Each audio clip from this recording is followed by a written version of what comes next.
Padma Vibhushan award వచ్చిందని తెలిసిన క్షణం నిజంగా ఏం మాట్లాడాలో ఎలా రియాక్ట్ అవ్వాలో తెలియని పరిస్థితి.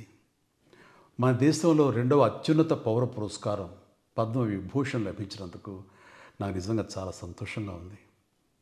ఒక తల్లి కడుపున పుట్టకపోయినా నన్ను తమ సొంత మనిషిగా, మీ అన్నయ్యగా, మీ బిడ్డగా భావించే కోట్లాది మంది ప్రజల ఆశీస్సులు, నా సినీ కుటుంబం యొక్క అండదండలు, అలాగే నీడల నాతో ప్రతి నిమిషం నడిచే లక్షలాది మంది అభిమానుల ప్రేమ, ఆదరణ కారణంగానే నేను ఈ రోజున ఈ స్థితిలో ఉన్నా. అందుకే నాకు దక్కినటువంటి గౌరవం ఇది మీది. మీరు నాపై చూపిస్తున్న ప్రేమ, ఆప్యాయతలకు నేను ఏమిచ్చి రుణం తీర్చుకోగలను?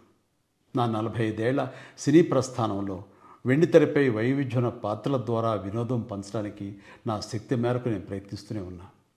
నిజ జీవితంలో కూడా నా చుట్టూ ఉన్న ఈ సమాజంలో అవసరమైనప్పుడు నాకు చేతనైన సాయం చేస్తూనే ఉన్నా.